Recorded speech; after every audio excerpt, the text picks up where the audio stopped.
तो आज हम लोग EMI में प्रैक्टिस करेंगे कुछ क्वेश्चंस का। ये questions mainly JEE mains level और नीट लेवल के हैं और आपके पैकेज से उठाए गए हैं। जो मैक्सिमम बच्चों को डाउट होता है वो क्वेश्चंस हम लोग लिए हैं। पहला सवाल से शुरू करते हैं। पहला सवाल है कि देखिए ये एक सर्किट दिया हुआ है, इसमें रेजिस्टर भी है, इंडक्टर भी है, कैपेसिटर भी है। ये पॉइंट P है और इसमें 5 एम्पीयर करंट इधर फ्लो कर रहा है, यहाँ आके डिस्ट्रीब्यूट हुआ कुछ। आपको बताना है VPQ मतलब वोल्टेज P और Q के बीच कब स्टेडी स्टेट, कब बताना है स्टेडी स्टेट। तो देखिए ये जो सर्किट है इसको हम लोग ट्रांजिएंट करंट सर्किट कहते हैं। जब कोई डायरेक्ट करंट किसी इंडक्टर और कैपेसिटर वाले सर्किट में फ्लो करे, जब कोई डायरेक्ट करंट इंडक्टर या कैपेसिटर वाले सर्किट में फ्लो करे या किसी इंडक्टर या कैपेसिटर के क्रॉस बैटरी लगा दे तो उसको ट्रांजिएंट सर्किट कहते हैं। तो थोड़ा सा उसके बारे में हम लोग चर्चा कर रहे हैं, थोड़ा सा ट्रांजिएंट सर्किट के कॉन्सेप्ट्स को लिख रहे हैं, इन फॉर्मूलों को याद रखना है। तो हम लोग क्या लिख रहे हैं, transient current and circuit.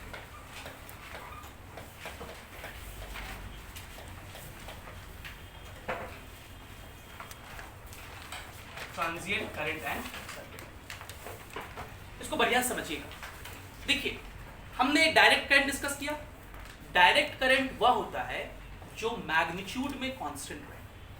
Direct current वह होता है जो मैग्नीट्यूड में, अल्टरनेटिंग करंट भी डिस्कस किए हैं, वह करंट जो मैग्नीट्यूड और डायरेक्शन दोनों में वेरी करे, लेकिन वेरिएशन का इक्वेशन फिक्स है, E = E0 sin omega t, उससे अल्टरनेटिंग करंट होता है। ट्रांजिएंट करंट सिर्फ और सिर्फ मैग्नीट्यूड में वेरी करता है, डायरेक्शन में वेरी नहीं करता, और इसका वेरिएशन जो होता है करंट का एक्सपोनेंशियली होता है। कैसा होता है? यहाँ पर दो इक्वेशन आपको मिलेगा, यहाँ पर दो इक्वेशन मिलेगा। पहले हम लोग वो थोड़ा सा दो फंक्शन जान लें। एक मिलेगा e⁻ t/τ। टाउ एक कांस्टेंट है, इसको टाइम कांस्टेंट कहते हैं। टाउ क्या है?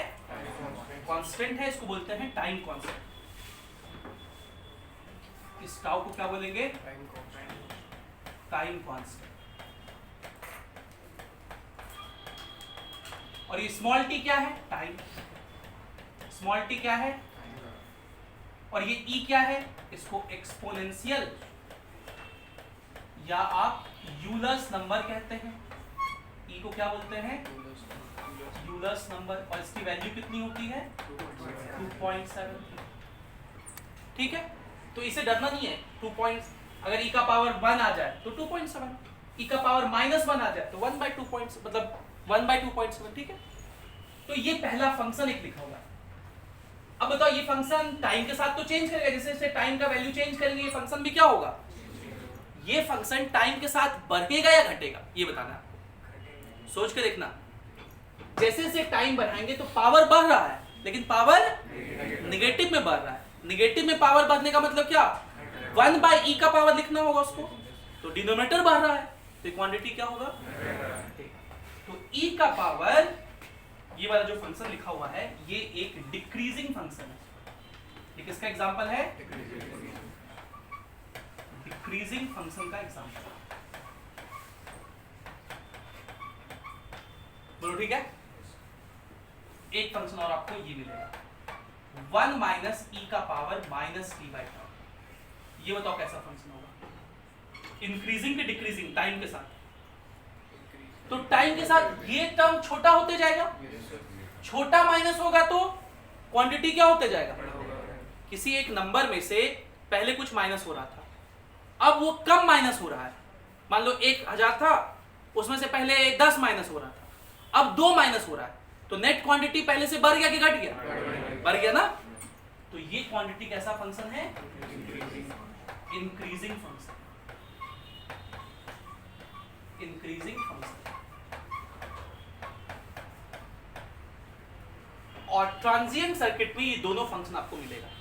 तो आपको ध्यान रखना कि कब कोई चीज बढ़ेगा, कब कोई चीज, सॉरी, अगर कुछ चीज घटाना होगा तो ये फंक्शन लगा देंगे, कोई चीज बढ़ाना होगा तो ये फंक्शन लगाएंगे। ठीक, कोई दिक्कत? तो ट्रांजिएंट सर्किट में जो पहला सर्किट हम लोग को पढ़ना है उसका नाम है आरसी सर्किट। पहला सर्किट क्या है? RC circuit across DC. RC circuit across DC. इसमें क्या होगा, एक रजिस्टर होगा, उसके साथ एक कैपेसिटर लगा होगा और उसको डीसी के क्रॉस लगाना है। उसमें दो केस होते हैं। पहला केस बोलते हैं चार्जिंग का केस। पहला केस किसको बोलते हैं? चार्जिंग का केस। चार्जिंग के केस में क्या होगा, हम लोग एक रजिस्टर लेंगे, एक कैपेसिटर लेंगे और उसको एक बैटरी से कनेक्ट कर देंगे जिसका वोल्टेज E है। क्या क्या लेंगे?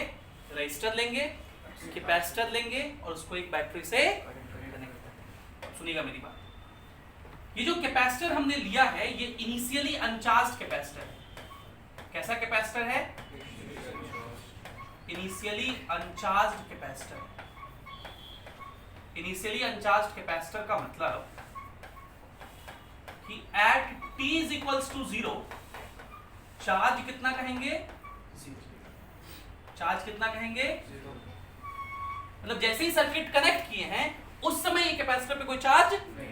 कभी कोई इसको लिखेगा यहां स्विच लगा देगा और बोलेगा just after closing the switch, just after, तो उस समय चार्ज किस कैपेसिटर पे क्या कहेंगे?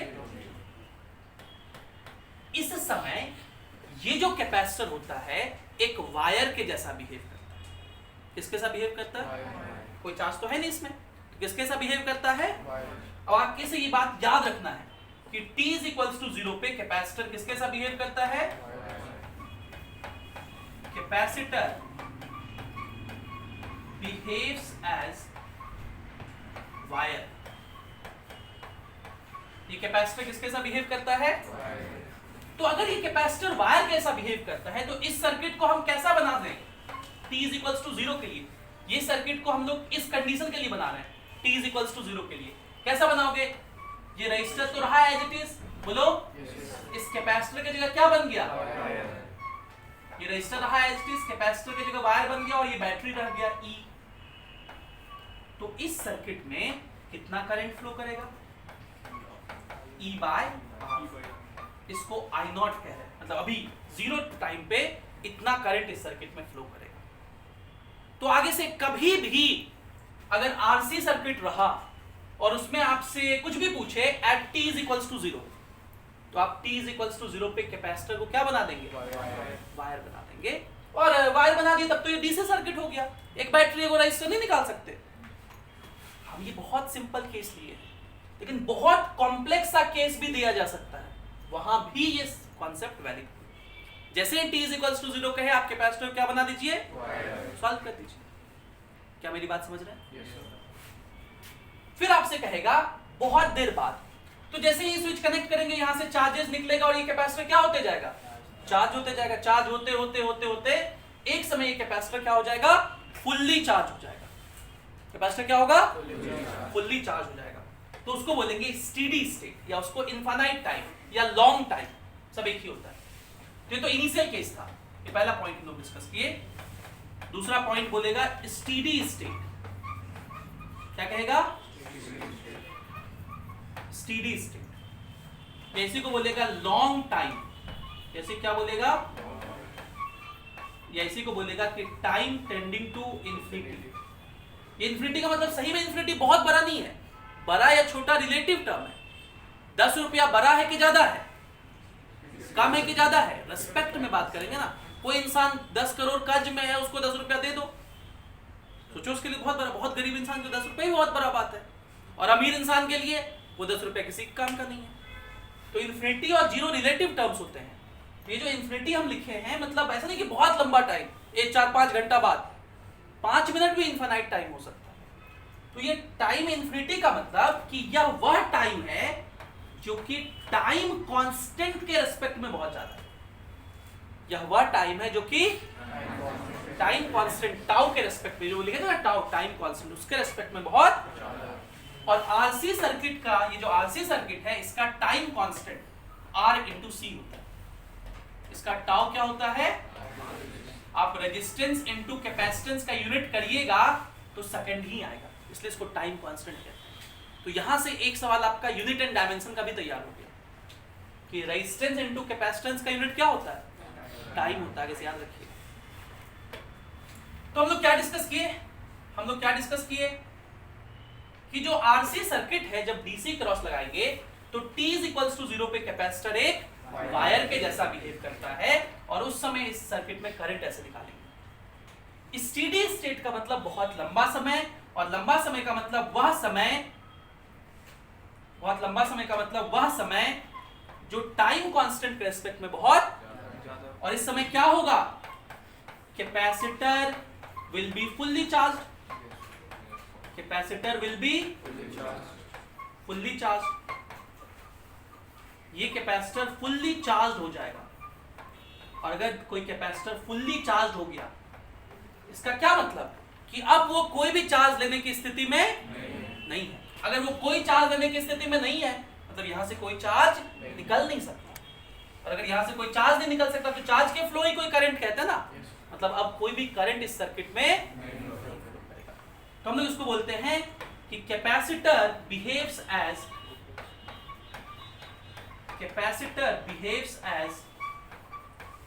ओपन वायर या स्विच, ओपन वायर यूज कर ले या स्विच यूज कर ले या सर्किट यूज कर ले, सबका एक ही मतलब है।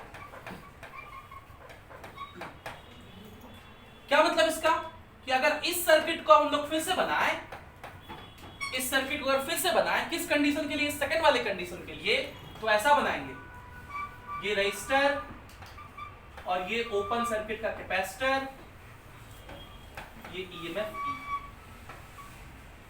और यहां कैपेसिटर है, ऐसा मत समझिए कैपेसिटर नहीं है, इसका ए प्लेट है ये, और ये इसका, और ये फुल्ली चार्ज है, इस पे चार्ज है प्लस Q, और यहां क्या है, ठीक है। तो आपसे पूछा जाएगा कि बताओ अभी कैपेसिटर में कितना करंट फ्लो करेगा, मतलब इस वाले ब्रांच में कोई भी करंट फ्लो नहीं करेगा, इस वाले ब्रांच में, और क्योंकि एक ही ब्रांच है तो यहां से भी करंट नहीं निकलेगा। लेकिन मान लो इधर एक रजिस्टर लगा होता तो उसमें करंट फ्लो करता है, इस वाले में फ्लो नहीं करता, क्योंकि कैपेसिटर की प्रॉपर्टी है कि वो ब्लॉक कर देगा डीसी को। जब वो फुल्ली चार्ज हो जाता है तो कैपेसिटर क्या कर देता है, डीसी को। क्या बात समझ में आया?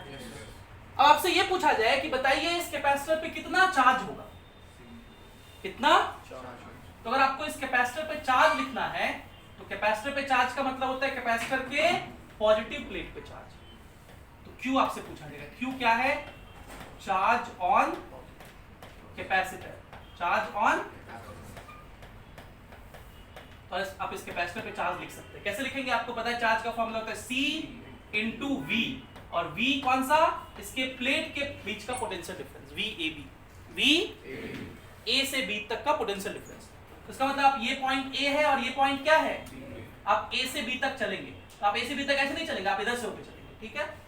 चलिए इधर चलिए, इसमें कितना ड्रॉप, रजिस्टर में ड्रॉप होता है -IR अगर करंट के पॉइंट में चले तो, लेकिन I तो 0 है, इसमें कोई ड्रॉप नहीं। यहाँ पहुंच गए, इसमें कितना ड्रॉप, प्लस, क्योंकि बैटरी के पॉजिटिव टर्मिनल क्रॉस किए, यहाँ पहुंच गए। ये फॉर्मूला नहीं याद रखना, आपको ये फॉर्मूला याद रखना है कि हम लोग कैपेसिटेंस लिखेंगे और दोनों टर्मिनल के बीच का वोल्टेज लिख देंगे, A से B तक चल देंगे। ये तो सिंपल सर्किट है इसलिए इसमें E आ गया, सर्किट में कुछ भी हो सकता है, तो आप A से B तक चलेंगे, प्रोसेस याद रखना है। समझ रहे हैं मेरी बात? तो क्या हुआ, कैपेसिटर पहले क्या था, अनचार्ज था, अब क्या हो गया, फुल्ली, तो चार्ज बढ़ा कि घटा, तो चार्ज इंक्रीजिंग फंक्शन की decreasing function, increasing function, charge क्या होगा, इंक्रीजिंग फंक्शन होगा। तो हम लोग चार्ज का अगर इक्वेशन लिखेंगे Q इज इक्वल्स टू, तो आप ये टर्म लिख दीजिए C मैक्सिमम चार्ज, और इसके बगल में एक कैसा फंक्शन जोड़ दीजिए, इंक्रीजिंग फंक्शन। क्या जोड़ दीजिए, अब ये दोनों में इंक्रीजिंग फंक्शन कौन सा है, 1 माइनस e का पावर माइनस t/τ। ये इस आरसी सर्किट के चार्जिंग केस का चार्ज का फॉर्मूला हो गया। किसी भी टाइम पे, 0 टाइम पे चार्ज पता है, इन्फिनिटी टाइम पे भी पता है, और किसी भी टाइम में पूछे तो आप वो निकाल दीजिएगा, उस वाले फॉर्मूला में रख दीजिए। चेक करते हैं वो फॉर्मूला सही लिखा है कि नहीं। t इज 0 पुट करिए, तो e का पावर -0 मतलब 0, एनीथिंग टू द पावर 0 क्या होता है, तो 1 माइनस 1 चार्ज क्या हो जाएगा, इंफिनिटी पुट करिए, e का power minus infinity, anything to the power minus infinity zero होता है। पावर माइनस इंफिनिटी मतलब वो टर्म नीचे लिखा हुआ इंफिनिटी, और एनीथिंग बाय इंफिनिटी, तो ये टर्म जीरो हो जाएगा इंफिनिटी पे, 1 माइनस 0 1 होता है, तो सी आगे कि नहीं आ गया। करंट बताओ, करंट कैसा फंक्शन है, करंट कैसा फंक्शन है, पहले करंट कितना था, अब करंट कितना हो गया, तो करंट कैसा फंक्शन, डिक्रीजिंग फंक्शन। तो करंट मैक्सिमम वाला लिख दीजिए, कहां था, ई बाय आर लिख दीजिए, और इसके बगल में एक कैसा फंक्शन जोड़ दीजिए, ई का power minus t by tau. अगर कोई आपसे कहे कि ये जो इक्वेशंस लिखे हैं चार्ज और करंट का, इसका ग्राफ भी बना के दिखा दीजिए, कोई बड़ा बात हमारे लिए नहीं होगा इसका ग्राफ बनाना। देखिए बना के दिखा सकते हैं हम लोग ग्राफ इसका इजीली।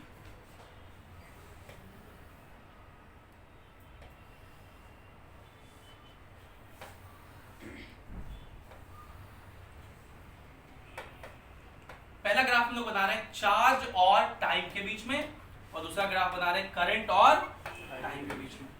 चार्ज का क्या इक्वेशन था, बोलो, CE, और चार्ज इंक्रीज कर रहा था, और करंट E बाय R। अच्छा आपको ये याद रखना आसान है, Q is equals to CV होता है ना, तो वही लिखे है, बाकी ये टर्म, ये तो यूनिटलेस टर्म है, ये क्या है, इस तरह करंट होता है वोल्टेज बाय रेजिस्टेंस, बाकी डिक्रीजिंग है, तो अब ये इंक्रीजिंग फंक्शन है ना, तो जीरो से बढ़ते हुए एक्सपोनेंशियली बढ़ता हुआ ग्राफ ऐसा होता है, और इस तरह से ये इसका टेंडिंग टू ये होगा नंबर C, ठीक। और इसका ग्राफ डिक्रीजिंग, पहले था E by R, I naught था, इनिशियली था ना E बाय R, और अब डिक्रीज करते हुए फाइनली टेंडिंग टू ये, क्या बात समझ में आया। ये सबसे लंबा केस था, ये सबसे लंबा केस था, और सबसे इंपॉर्टेंट यही था, बाकी सब इसी पे बेस्ड आसान सा है। तो हम लोग क्या डिस्कस कर रहे हैं, ट्रांजिएंट करंट, उसका हम लोग RC सर्किट डिस्कस किए, उसका चार्जिंग का केस डिस्कस किए, उसका क्या डिस्कस किए, जिसमें एक कैपेसिटर था जो इनिशियली अनचार्ज था, जिसको एक बैटरी और रजिस्टर की मदद से हम लोग चार्ज कर रहे थे। तो इनिशियली चार्ज जीरो था, फाइनली चार्ज C हो गया। Capacitor t is equals to 0 पे वायर जैसा बिहेव करता है, और t is equals to infinity पे ओपन सर्किट जैसा, ठीक है। इसका एक केस और पूछा जाता है, B केस, जिसमें आपको लेगा fully charged capacitor, fully charged capacitor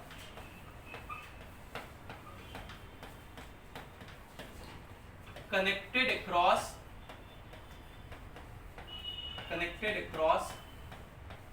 DC, sorry connected across DC नहीं, connected across resistor, connected across, तो ये भी RC सर्किट हुआ ना, कैपेसिटर है, किसके क्रॉस कनेक्टेड है, इसको हम लोग बोलते हैं डिस्चार्जिंग का केस। इसको किसका केस बोलते हैं, तो क्या आप क्वेश्चन पढ़ के चार्जिंग डिस्चार्जिंग समझ जाएंगे। चार्जिंग के केस में क्या होगा, कैपेसिटर इनिशियली अनचार्ज होगा, उसके साथ रजिस्टर होगा, और क्या कनेक्टेड होगा, और डिस्चार्जिंग में कैपेसिटर को चार्ज करके रजिस्टर के क्रॉस कनेक्ट कर देंगे, बैटरी का खेल। तो एक चार्ज कैपेसिटर है ऐसे, जिस पर चार्ज इनिशियली Q0 और ये माइनस Q0 है,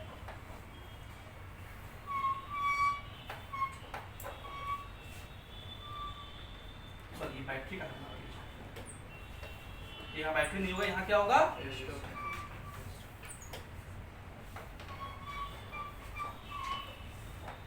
ये रजिस्टर के क्रॉस कनेक्ट, ठीक। तो इस सर्किट में करंट फ्लो करेगा, और इससे चार्ज घटने लगेगा, किसी इंस्टेंट पे इस पे चार्ज Q और यहाँ, ठीक है। अब ये चार्ज का इक्वेशन क्या होगा, अगर आपसे पूछा जाए, तो चार्ज इसमें घट रहा है कि बढ़ रहा है, तो इस पे चार्ज मतलब एनर्जी है, धीरे धीरे अपना एनर्जी रजिस्टर को देते जाएगा, इसका चार्ज क्या हो रहा है, इसलिए हम लोग लिखे हैं किसका केस है, डिस्चार्जिंग, मतलब चार्ज बढ़ेगा कि घटेगा, घटेगा। तो चार्ज का इक्वेशन क्या लिखेंगे, इनिशियल चार्ज Q0 जो मैक्सिमम था, और घटता हुआ फंक्शन कौन सा, e का पावर माइनस टी बाय, और अगर इस बात को ग्राफिकली रिप्रेजेंट करना तो ऐसा ग्राफ बना देंगे, यहाँ खाली Q0 हो जाएगा। करंट RC सर्किट में हमेशा घटता है, करंट RC सर्किट में हमेशा घटता है, तो करंट का क्या लिखोगे, इनिशियल करंट ध्यान सुनना, इनिशियली इसका कैपेसिटेंस C था, तो वोल्टेज कितना लिखोगे? वोल्टेज होता है चार्ज बाय कैपेसिटेंस, तो Q नॉट बाय C हो गया वोल्टेज, और वोल्टेज बाय रेजिस्टेंस ये ना होता है करंट, तो ये हो गया करंट। और करंट हमेशा घटता है तो डिक्रीजिंग फंक्शन, करंट हमेशा। तो इस केस में डायग्राम बनाएंगे तो दोनों डायग्राम, करंट का भी ऐसा ही दिखेगा और चार्ज का भी, ठीक। बाकी टाइम कांस्टेंट तो आरसी ही होता है। टाइम कांस्टेंट क्या होता है? ये टाउ क्या है? टाउ क्या है? जो कि कितना होता है आरसी सर्किट का, इसलिए हम लोग आरसी सर्किट बोलते हैं, ताकि हमें याद रहे कि R इंटू सी क्या कहलाता है। क्या आरसी सर्किट समझ में आया? और आखिरी पॉइंट है एलआर सर्किट। तो दूसरा सर्किट हम लोग को पढ़ना है, वो क्या है? LR circuit.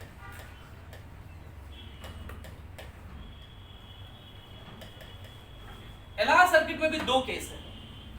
एक पहला केस जो है वो है, उसको बोलते हैं ग्रोथ ऑफ करंट। जैसे वहां चार्जिंग था ना, यहां क्या बोलते हैं? मतलब करंट का बढ़ना। और दूसरे केस को बोलते हैं decay of current. Decay of, तो डिके ऑफ करंट का मतलब करंट का घटना। तो दो केस हो गए। सबसे पहला बात, बिल्कुल इंडक्टर जो है बिल्कुल रेजिस्टर का उल्टा फॉलो करता है। सबसे पहले इसमें टाइम कांस्टेंट, इसका जो टाइम कांस्टेंट होगा क्या लिखे हैं? एलआर, मतलब इसका टाइम कांस्टेंट होता है एल बाय आर। वहां पे मल्टीप्लाई था, यहाँ क्या है? इसलिए बहुत जरूरी है याद रखना एलआर सर्किट। आरएल सर्किट मत याद रख लेना। क्या याद रखना है? क्यों याद रख ले एलआर सर्किट? क्योंकि एल बाय आर होता है। आरएल याद रख लोगे तो गलती से दिमाग में आर बाय आ जाएगा। आर बाय सेकंड नहीं होता है, एल बाय आर होता है टाइम कांस्टेंट। समझ गए? अच्छा, ग्रोथ ऑफ करंट का क्या मतलब समझ रहे? करंट का बढ़ना की घटना। तो हम लोग क्या करेंगे, एक इंडक्टर लेंगे जिसका इंडक्टेंस L होगा, रेजिस्टेंस R होगा, और किसके क्रॉस लगा देंगे? बैटरी के क्रॉस। तभी तो करंट बढ़ेगा इसमें, ठीक। करंट बढ़ रहा है, इसका मतलब शुरू में जीरो था, इसका मतलब शुरू में करंट बढ़ रहा है, इसका मतलब शुरू में, मतलब at t is equals to 0 current क्या था? जीरो। तो सुनिएगा ध्यान से, सुनिएगा ध्यान से। अगर इस सर्किट में t इज इक्वल्स टू 0 पे करंट नहीं फ्लो कर रहा है, करंट तो जीरो है, मतलब नहीं फ्लो कर रहा, तो ये इंडक्टर वायर के जैसा बिहेव कर रहा है कि ओपन लूप जैसा? ओपन लूप जैसा। अगर वायर होता तो करंट E बाय R हो जाता ना। तो किसके साथ बिहेव कर रहा है? t इज इक्वल्स टू 0 पर इंडक्टर बिहेव्स एज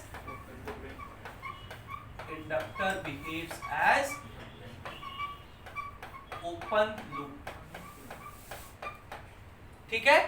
मतलब इस सर्किट को अगर हम लोग बनाएंगे t इज इक्वल्स टू 0 के, कैसा बनाएंगे? ये इंडक्टर की जगह खाली स्थान छोड़ देंगे, ये रेजिस्टर और ये बैटरी, और इस सर्किट में करंट क्या होगा? यहाँ पे इंडक्टर वाले में करंट, ये कैपेसिटर का उल्टा नहीं है क्या? कैपेसिटर ऐसा ही behaviour t is equals to infinity, मतलब स्टेडी स्टेट पे शो कर रहा था। बोलो, ठीक है भैया। आगे चलिए, अब धीरे धीरे इसमें करंट क्या होगा? बढ़ेगा, ग्रोथ करेगा। तो ग्रोथ करेगा तो at t is equals to infinity, मतलब इसको क्या बोलते हैं हम लोग?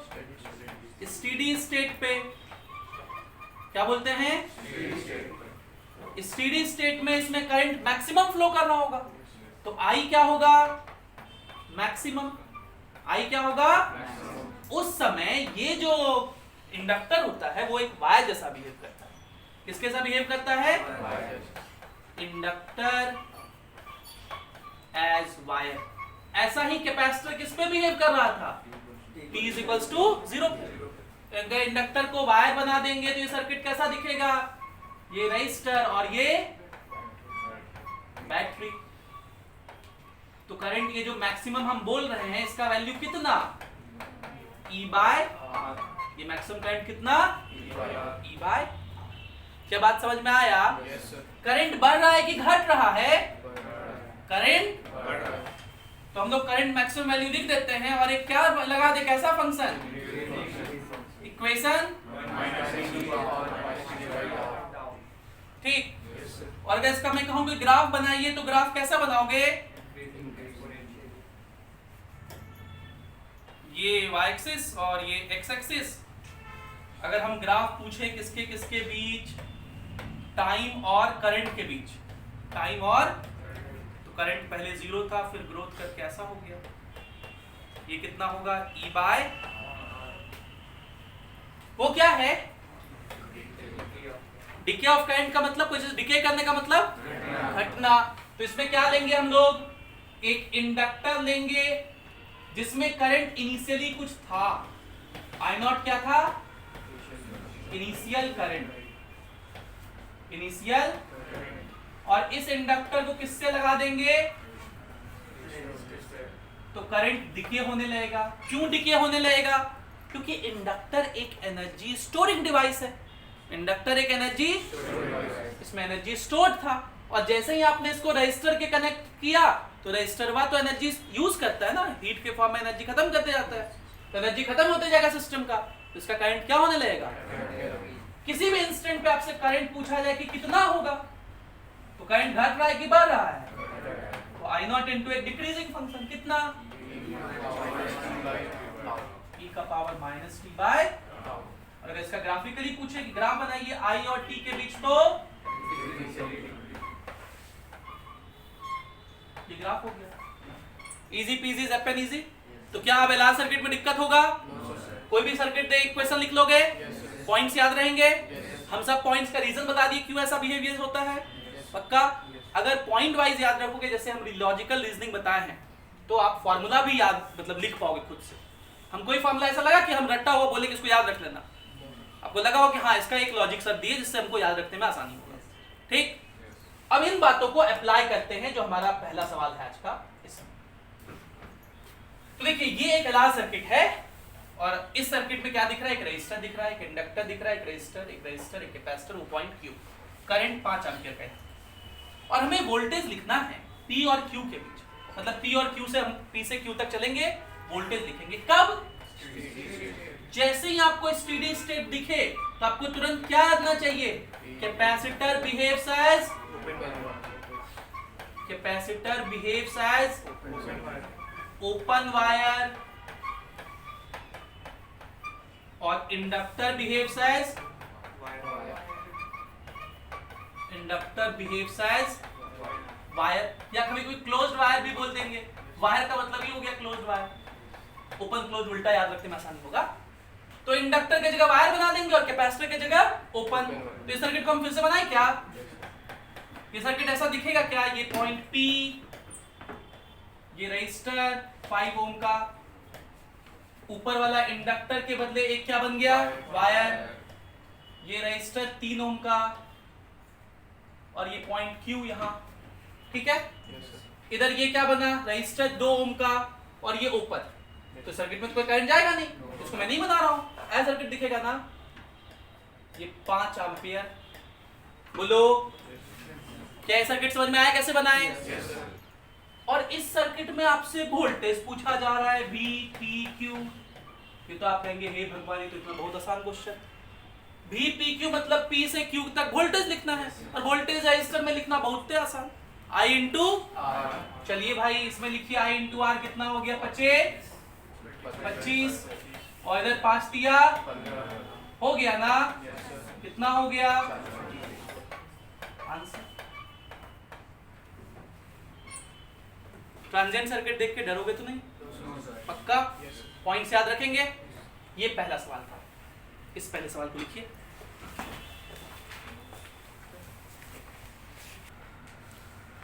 तो ये सवाल हो गया।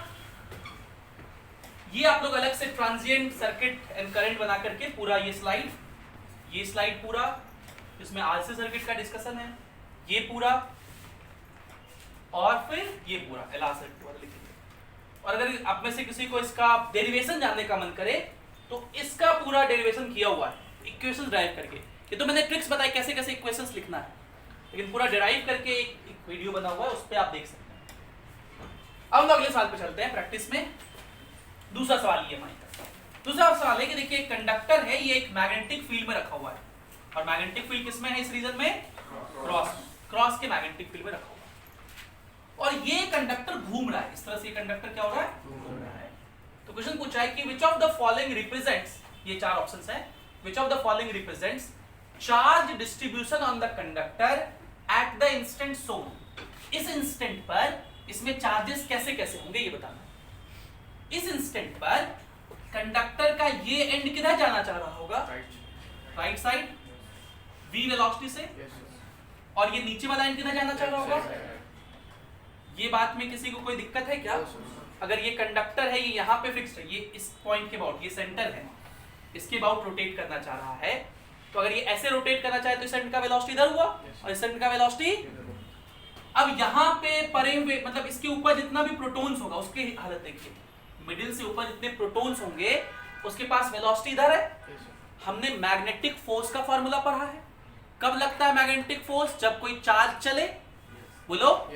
कंडक्टर के पास बहुत सारे फ्री इलेक्ट्रॉन्स और पॉजिटिव चार्ज प्रोटॉन्स तो सबके पास होते हैं, इनके पास जो प्रोटॉन्स होंगे वो इधर वेलोसिटी से चल रहे हैं, तो राइट हैंड के चारों फिंगर को V के तरफ ले जाते हैं हम लोग, सच दैट पाम किसको देखे, B को, तो B तो अंदर में होना चाहिए, तो थंब किधर आया, ऊपर, थंब किधर आया, मतलब यहाँ पे जितने भी प्रोटॉन्स होंगे उस पर फोर्स और जितने भी इलेक्ट्रॉन्स होंगे उन पर फोर्स। तो अपर हाफ के लिए हमारे पास चार्ज डिस्ट्रीब्यूशन कुछ ऐसा दिखेगा, यहाँ प्लस प्लस और यहाँ, क्या कोई दिक्कत? अब नीचे पार्ट में चलिए, यहाँ का वेलोसिटी किधर है, इधर, यहाँ पे जो प्रोटॉन्स होंगे उन पर फोर्स लिखिए, तो राइट हैंड के चारों फिंगर को V के तरफ ले गए, पाम अंदर देख रहा है, थंब, मतलब यहाँ जो प्रोटॉन्स होंगे उस पर फोर्स और इलेक्ट्रॉन्स पर, तो इस वाले हाफ के प्रोटॉन्स नीचे और इलेक्ट्रॉन्स, तो क्या होगा, ये पॉजिटिव नीचे और नेगेटिव, तो क्या चार्ज डिस्ट्रीब्यूशन कुछ ऐसा दिखेगा कि नहीं? ऐसा कौन से ऑप्शन में, पॉजिटिव नेगेटिव पॉजिटिव, इसमें तो ऊपर में नेगेटिव, बीच में पॉजिटिव, नीचे नेगेटिव लिखा, सब गलत है, बाकी दिख रहा है, इजी पीजी। अगला सवाल देखिए क्या दिया हुआ है। अगला सवाल है कि फॉर IT ग्राफ शोन, आपको एक IT ग्राफ दिया हुआ है, इस ग्राफ को रीड करते हैं जरा, हम अभी सवाल नहीं सॉल्व करें, पहले इस ग्राफ को रीड करना सीख रहे हैं।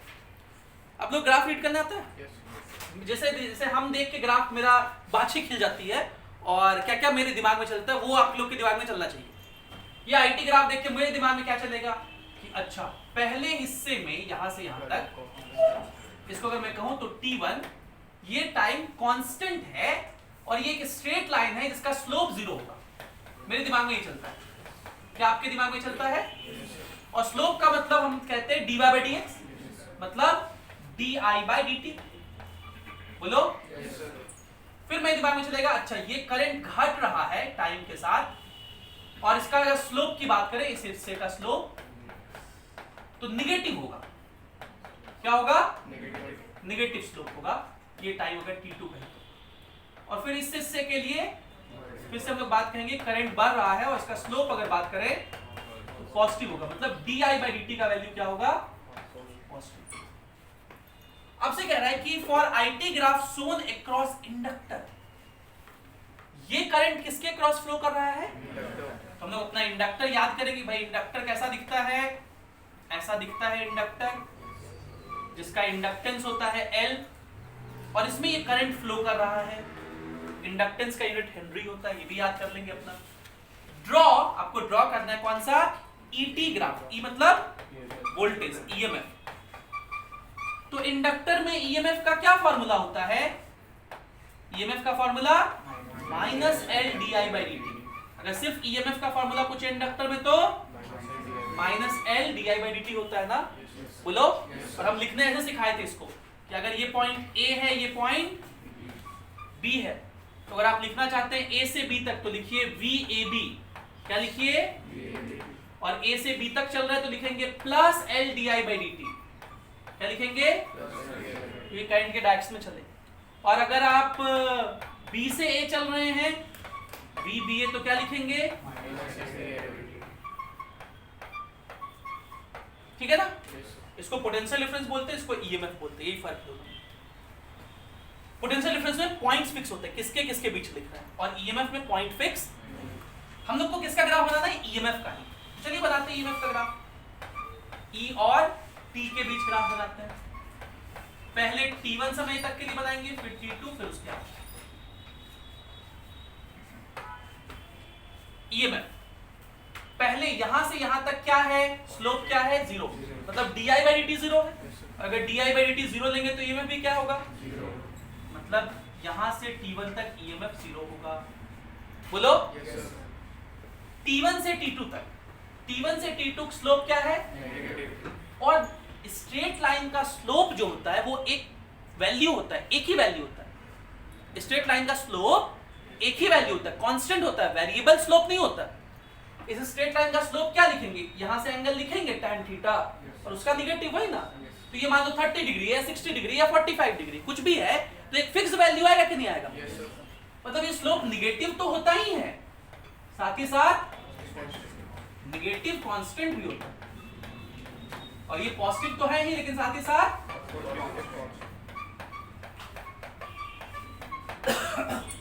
मतलब ये स्लोप अपने आप में टाइम के साथ वेरी नहीं करता, जबकि पैराबोलिक ग्राफ का स्लोप भी टाइम के साथ।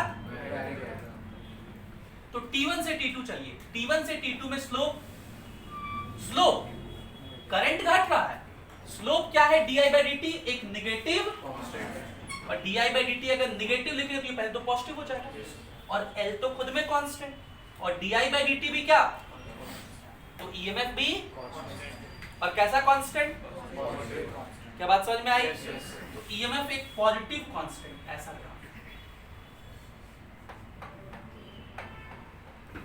ठीक है। आगे चलिए, इस वाले केस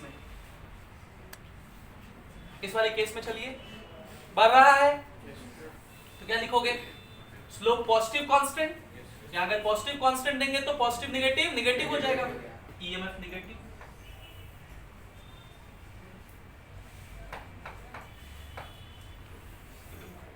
क्या बात समझ में आ गई, पक्का। इसको लिखिए,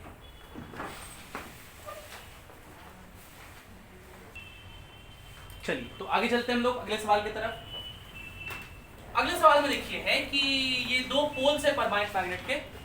आप इसको इमेजिन कर सकते हैं कि इधर नॉर्थ पोल है जहां मैं खड़ा हूं, इधर क्या है, मतलब मैग्नेटिक फील्ड इस रीजन में इधर की तरफ है, और एक कंडक्टर ऐसे, मतलब अगर यहां समझें तो कंडक्टर ऐसे, इस डायग्राम के अकॉर्डिंग मैं नॉर्थ पोल हूं, इधर साउथ पोल है, ये डायरेक्शन हो गया मैग्नेटिक फील्ड का, और ये कंडक्टर ऐसे, ठीक। और यहाँ पे 4 डायरेक्शन दिखाए गए। L डायरेक्शन का मतलब इधर की तरफ, 3D है ना, L का मतलब क्या हो गया इधर, M का मतलब, P का मतलब मेरे तरफ, और Q का मतलब इधर।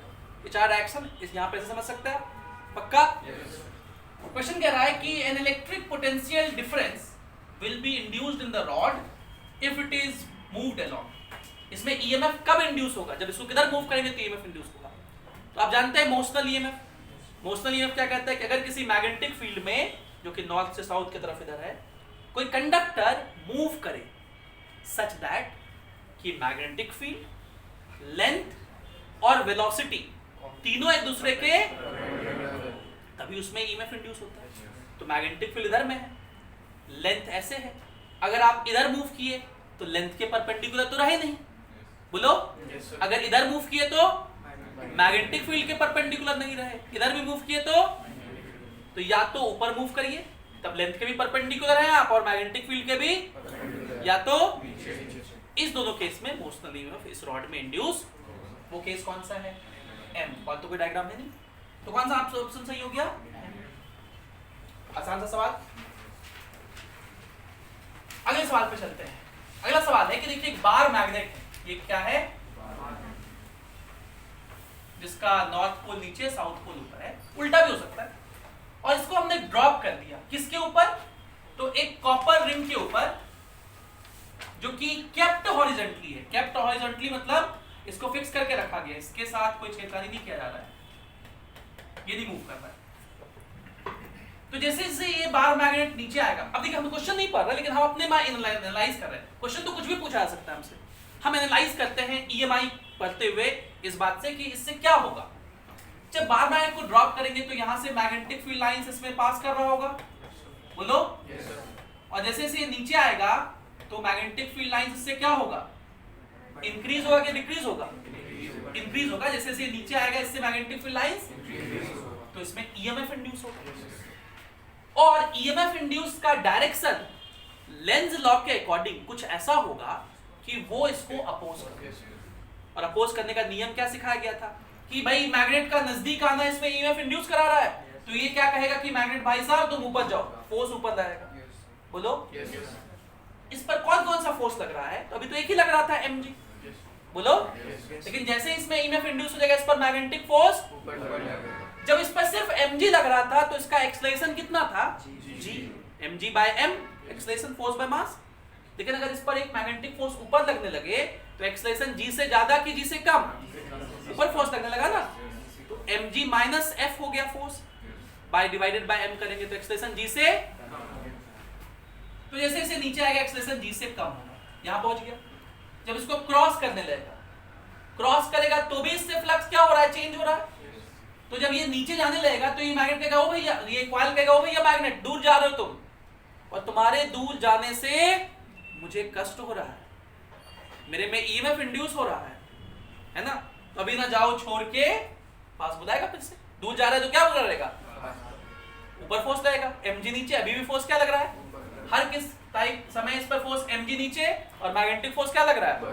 तो थ्रू आउट इसका एक्सेलरेशन क्या होगा? g से। ऑप्शन है the acceleration of the following magnet is g less than g greater than g depends on diameter ring, सबसे मतलब नहीं है लेस देन g। क्या बात समझ में आई? अगला सवाल चलिए, क्वेश्चन कह रहा है कि the mutual inductance of a pair of coil of n turns, एक कॉइल है n टर्न्स का, इसका म्यूचुअल इंडक्टेंस m है। If current in one of the coil is brought to 0, पहले करंट I था और अब उसको क्या कर दिए? In t seconds, then find average EMF induced in the other. हम लोग ईएमएफ का फॉर्मूला जानते हैं magnitude wise, m l di by dt अगर सेल्फ इंडक्टेंस है तो, और म्यूचुअल इंडक्टेंस है तो m di by dt। ये तो डेरिवेटिव फॉर्म में हुआ, मैग्नीट्यूड वाइज बात कर रहे हो, ठीक है। एवरेज फॉर्म में कितना होगा? m delta I by delta t। Delta I current कितना चेंज हुआ है? तो पहले कैपिटल I था, अब कितना हो गया? 0। मैग्नीट्यूड वाइज बात कर रहे हैं इसलिए डिफरेंस का ही लिख रहे हैं, फाइनल में ऐसे वो सब नहीं सोच रहे। I बाय टाइम कितना हुआ? t, ये आंसर। नंबर ऑफ टर्न्स का इफेक्ट, लोग सोचने लगते हैं सर नंबर ऑफ टर्न्स का क्या इफेक्ट, यहाँ n मल्टीप्लाई होगा क्या? नहीं होगा। क्यों नहीं होगा? क्योंकि म्यूचुअल इंडक्टेंस जब निकाले थे उस समय उस नंबर ऑफ टर्न्स को हम लोग अकाउंट में ले चुके थे, नहीं लिए थे, नहीं ले चुके थे।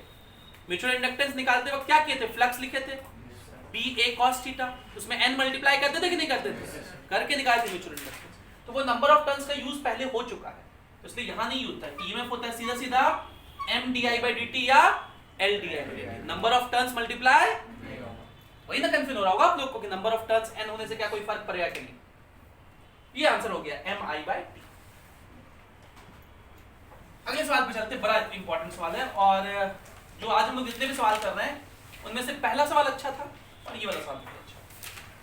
सवाल है कि ये एक रीजन है और इस रीजन में मैग्नेटिक फील्ड वेरी कर रहा है। इस रीजन में मैग्नेटिक फील्ड क्या कर रहा है? इस इक्वेशन के अकॉर्डिंग। और ये एक रेजिस्टर से कनेक्टेड है और एक स्विच से कनेक्टेड है। आपसे पूछा गया फाइंड इलेक्ट्रिक पावर। क्या पूछा गया है?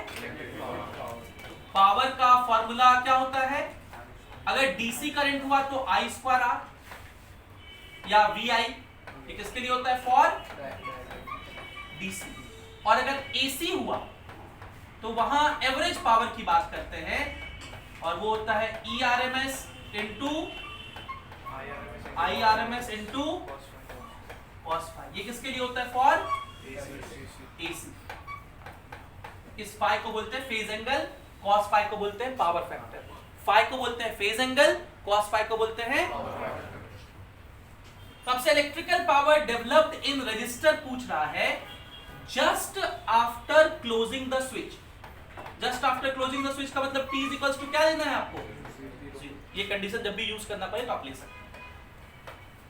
जैसे समझिए ये एक कॉइल है ना, ये क्या है? एक जिसमें मैग्नेटिक फील्ड है, तो इससे फ्लक्स भी होगा।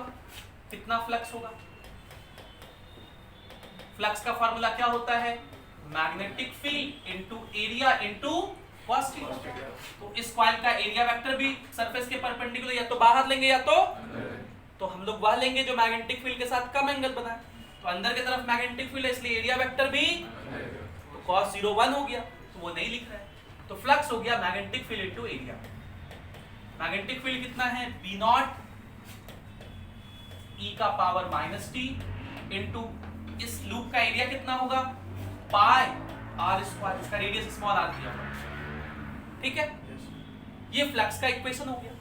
अब ये फ्लक्स वेरिएबल है कि कांस्टेंट है? देखो इस फ्लक्स को देखो, ये टाइम के साथ चेंज कर रहा है ना। और फैराडेज लॉ क्या कहता है? जब भी फ्लक्स टाइम के साथ चेंज हो, बदले, तो उस कॉइल में क्या इंड्यूस होगा? इसमें ईएमएफ इंड्यूस होगा। कितना ईएमएफ इंड्यूस होगा? ईएमएफ का फॉर्मूला होता है माइनस डी फाई बाय, मतलब minus d by d t of flux. और कितना फ्लक्स है? B naught pi are square into e का पावर, बी नॉट तो कांस्टेंट है, पाई भी कांस्टेंट है, आर रेडियस भी, ये सब बाहर आ गया, B naught pi are square e. अब क्या बचा? D by d t of e का पावर माइनस टी। ई का पावर माइनस टी का डिफरेंशिएशन वही रह जाता है, और जो टी के साथ मल्टीप्लाई में है ना उसको लिखना होता है, तो माइनस हमें लिखना पड़ेगा। और यहाँ पहले से माइनस था, दोनों माइनस मिलके क्या हो गया? और टी का वैल्यू क्या पुट कर देंगे इसमें? टी का वैल्यू शुरू में 0 पुट मत कर देना। जब भी ये सब वैल्यूज पुट करते हैं, कहाँ पुट करते हैं? अंत में। तो ईएमएफ कितना होगा? टी का वैल्यू 0 पुट करोगे तो ई का power 0, anything to the power 0, तो ईएमएफ हो गया B naught pi are square. ये ईएमएफ डीसी है कि एसी है? ईएमएफ देख के बता सकते हो कि एसी है कि डीसी है? इसमें सब कांस्टेंट है ना, तो ये क्या है? डीसी। और एसी में क्या होता है? ई नॉट साइन ओमेगा टी के फॉर्म में आता है, या कॉस ओमेगा टी के फॉर्म में। तो ये डीसी है, मतलब पावर का ये वाला फॉर्मूला लगाएंगे, आई स्क्वायर आर, या वी स्क्वायर भी आप लिख सकते हो, वी स्क्वायर बाय आर। तो देयरफॉर पावर कितना हो जाएगा? ईएमएफ का स्क्वायर, उसका स्क्वायर करो तो कितना होगा? B naught square pi square R का पावर डिवाइडेड बाय, नीचे वाला आर रेजिस्टेंस है और ऊपर वाला स्मॉल आर। क्या बात समझ में आई? एक दो सवाल और करते हैं और फिर आज का डाउट डिस्कशन समाप्त करेंगे। ये भी एक बहुत अच्छा सवाल है, ठीक है। सवाल कैसे कैसे बन सकते हैं ईएमआई के छोटे से कॉन्सेप्ट पे, उसका एक बहुत अच्छा उदाहरण है। क्या सवाल दिया हुआ है? देखिए एक रजिस्टर है R1 2 ओम का, यहां एक रजिस्टर है R2 3 ओम का, और बीच में एक कंडक्टर रख दिए। देखिए ये एक कंडक्टर है, इस कंडक्टर का कुछ लेंथ भी दिया हुआ है, मैंने नहीं लिखा है शायद, इसका लेंथ दिया हुआ है कितना? 10 सेंटीमीटर। इसका लेंथ दिया हुआ है 10 सेंटीमीटर, ठीक है। और ये कंडक्टर, इस रीजन में मैग्नेटिक फील्ड है जो कि कितना है? 0.1 टेस्ला। ये कंडक्टर इस पर चल रहा है, वेलोसिटी 1 मीटर पर, और इस कंडक्टर का भी रेजिस्टेंस है 1। तो जैसे ही हम लोग देखेंगे कोई कंडक्टर चल रहा है v वेलोसिटी से मैग्नेटिक फील्ड में, तो ये कंडक्टर किसके जैसा बिहेव करने लगेगा? मैग्नेट के जैसा। मोशनल ईएमएफ तो यही कहता है कि जब कोई कंडक्टर, सॉरी मैग्नेट हम बोलते क्या? बैटरी के जैसा, बैटरी के जैसा। जब कोई कंडक्टर किसी मैग्नेटिक फील्ड में चले, सच दैट कि मैग्नेटिक फील्ड जो कि अंदर में है, लेंथ जो कि ऐसे है लेंथ, और वेलोसिटी जो कि इधर है, तीनों अगर एक दूसरे के परपेंडिकुलर हो तो वो एक बैटरी जैसा बिहेव करता है, जिसका ईएमएफ कितना होता है? बोलो, मोशनल ईएमएफ कितना होता है? BLV। तो मैग्नेटिक फील्ड हो गया 0.1, लेंथ भी हो गया 0.1, 10 सेंटीमीटर मतलब 0.1 मीटर, और V कितना हो गया? 1। ये हो गया 0.01 वोल्ट। इतना वोल्ट का ये बैटरी होगा। और उसका पोलैरिटी कैसा होगा? तो पोलैरिटी कैसे निकालते हैं? राइट हैंड के चारों फिंगर को V के तरफ ले जाइए, पाम मैग्नेटिक फील्ड को देखे, हमेशा याद रखना पाम मैग्नेटिक फील्ड को देखता है हर केस में। तो वेलोसिटी की तरफ ले गए, पाम मैग्नेटिक फील्ड को देख रहा है, थंब, मतलब इसका पॉजिटिव टर्मिनल ऊपर होगा, नेगेटिव टर्मिनल। तो ये जो सिस्टम ऐसा दिख रहा है, इसको हम लोग ऐसा दिखा सकते हैं। ये एक रजिस्टर कितने का? 2 ओम का, ये एक बैटरी जिसका खुद का भी रेजिस्टेंस होगा, और ये बैटरी कितने वोल्ट का? 0.01 वोल्ट का, जिसका खुद का रेजिस्टेंस कितना लिखेंगे? दिया हुआ है, इसका खुद का रेजिस्टेंस कितना है, और इधर एक रेजिस्टेंस 3।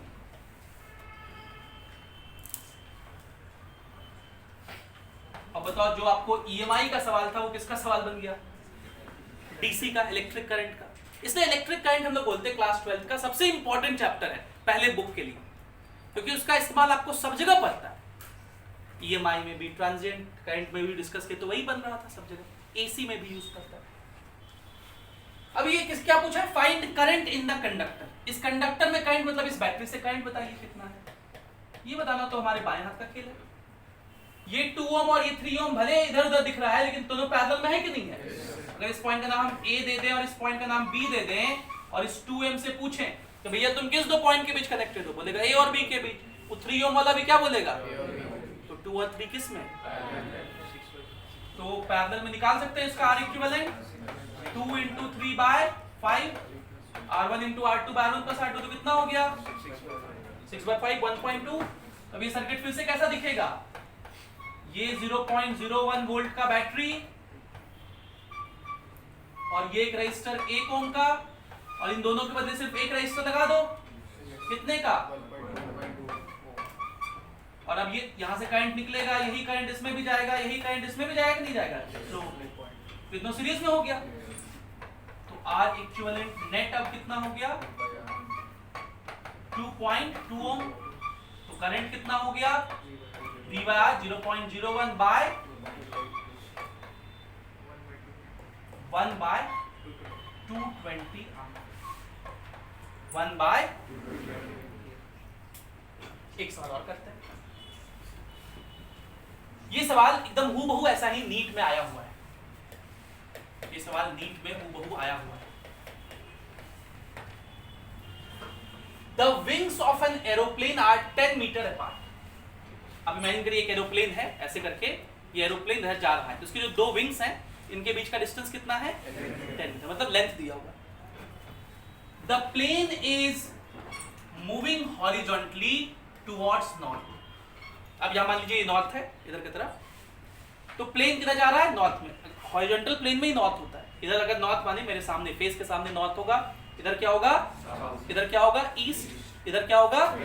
तो ये नॉर्थ की तरफ प्लेन जा रहा है, इधर साउथ हो गया, इधर ईस्ट हो गया, इधर तो नॉर्थ की तरफ प्लेन जा रहा है, मतलब प्लेन की वेलोसिटी इधर है और प्लेन के विंग्स ऐसे हैं, मतलब लेंथ और वेलोसिटी एक दूसरे के कितने वेलोसिटी चल रहा है?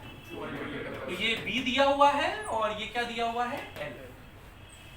एट अ प्लेस, किस प्लेस पर? Where vertical component of earth's magnetic field, earth के मैग्नेटिक फील्ड का वर्टिकल कंपोनेंट मतलब ऊपर की तरफ मैग्नेटिक फील्ड है। सोच लीजिए क्या होने वाला है? मैग्नेटिक फील्ड ऊपर, लेंथ इधर और वेलोसिटी इधर, तीनों एक दूसरे के, तो क्या होने वाला है? ईएमएफ इंड्यूस होने वाला है। कौन सा ईएमएफ? क्या फार्मूला? सवाल नहीं पढ़ा हमने, मन में सोचा। आगे पढ़िए, ये मैग्नेटिक फील्ड दिया हुआ है, क्या बोला? फाइंड, क्या फार्मूला?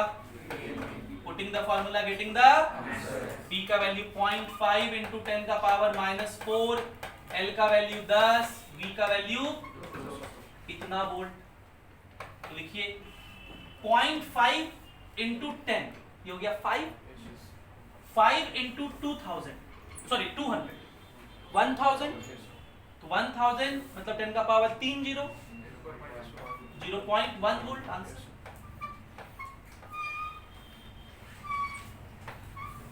बोलो ठीक है। एक आखिरी सवाल जो आया हुआ है जेईई मेंस और नीट के लेवल का। ये सवाल है कि एक लूप है जिसका एरिया दिया हुआ है 0.5 मीटर स्क्वायर, इसका मैग्नेटिक फील्ड दिया हुआ है ऐसे, ठीक है, और हम शायद गलत लिख दिए डायग्राम में, इधर मैग्नेटिक फील्ड नहीं, मैग्नेटिक फील्ड इधर की तरफ, मैग्नेटिक फील्ड इधर की तरफ है जिसका वैल्यू है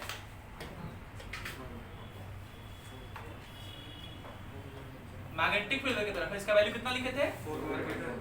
4 वेबर पर, और एरिया वेक्टर इधर की तरफ होगा, ये लूप है ना तो उसका एरिया वेक्टर ये है, ठीक है। इसका एरिया कितना दिया हुआ है 0.5 मीटर स्क्वायर, और अगर इन दोनों के बीच का एंगल थीटा है तो आपसे पूछा है फाइंड फ्लक्स।